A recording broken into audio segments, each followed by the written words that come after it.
শিরতানি হচ্ছে, কোথাও মার্ডার করে ফেলছে। আজকে দেখা গেল একদম সুটকেস বন্দি দেহ আলিটোলা ঘাটে প্রকাশ্য দিবালোকে। পুলিশকে কেউ ভয়ই পাচ্ছে না। মাননীয় মুখ্যমন্ত্রী যখনই কোনো মহিলা ঘটিত ঘটনা ঘটছে বা মহিলাদের শ্লীলতাহানি, রেপ এই ধরনের ঘটনা ঘটছে, হয় টাকা দিয়ে কেনার চেষ্টা করছেন। গতকাল ডাক্তারদের টাকা বাড়িয়ে মুখ বন্ধ করার চেষ্টা করলেন।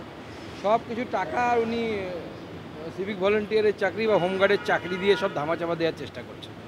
স্বাভাবিকভাবে রাজ্যের আইন শৃঙ্খলা পরিস্থিতি ভয়ঙ্কর হচ্ছে, ভয়ঙ্কর থেকে ভয়ঙ্করতম হচ্ছে।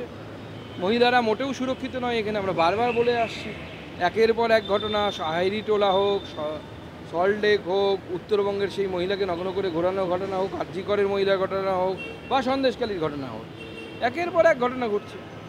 ডাক্তারদের বেতন ভাতা বৃদ্ধি, মেদিনীপুরে জুনিয়র ডাক্তারদের সাসপেনশন প্রত্যাহার, সিনিয়রদের প্রাইভেট প্র্যাকটিসের গণ্ডি 20 থেকে বেড়ে 30 কিলোমিটার।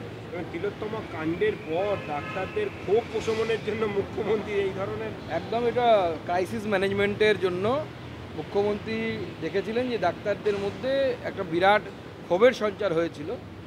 সেই ক্ষোভটাকে ধামাচাপা দেওয়ার জন্য উনি এই চেষ্টা করছেন। আমার বিশ্বাস যে ডাক্তাররা তো আমাদের সমাজের অন্যতম শিক্ষিত স্তর, সেই স্তরের মানুষেরা অ্যাটলিস্ট এই প্রলোভনে ভুলবেন না বা ভুলে যাবেন না যে আমাদের একটি বোনের সাথে আরজি করে কী ঘটনা ঘটেছিল এবং কী ঘটনা হয়েছিল, কীভাবে সেটাকে ধামাচাপা দেওয়ার চেষ্টা করা হলো তৃণমূল কংগ্রেসের তরফ থেকে। আরজি করের ঘটনার পর এবার পানাগড়ে ইফটিজিংয়ের জেরে নৃত্যশিল্পীর মৃত্যু, মহিলাকে উত্তপ্ত করে ধাওয়া করা হয়, অ্যাক্সিডেন্টে মৃত্যু, কি বলবেন? মানে একের পর একের এই ধরনের ঘটনা বারবার প্রমাণ করছে। আমি কতগুলো উল্লেখ করলাম, এইটা হয়তো উল্লেখ করিনি আমি। পানাগড়ে যেভাবে ইফটিজিং করে প্রায় কয়েক কিলোমিটার তাকে পিছু ধাওয়া করা হলো এবং তারপরে ভুল রাস্তায় ঢুকে গিয়ে গাড়িটি উল্টে গিয়ে মেয়েটির মৃত্যু ঘটলো, এর জন্য দায়ী কে?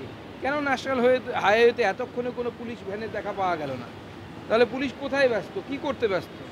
পশ্চিমবঙ্গে তার কুম্ভ হচ্ছে না যে সব পুলিশ কুম্ভ সামলাতে ব্যস্ত হয়ে গেছে? তখন তো মুখ্যমন্ত্রী বড় বড় কথা বলতেন। এখন কেন আপনার পুলিশ রাস্তার মহিলাদেরকে সুরক্ষা দিতে পারছে না? সুটকেসে বন্ধ হয়ে তাদেরকে পড়ে থাকতে হচ্ছে, কখনো গাড়ি উল্টে মারা যাচ্ছে, কখনো শ্লীলতাহানি হচ্ছে, কখনো বৃদ্ধা মহিলা হাড় ছিনতাই হয়ে যাওয়ার পর বলছে পুলিশের কাছে গিয়ে কি হবে, আরজি করে কি হবে। ধন্যবাদ।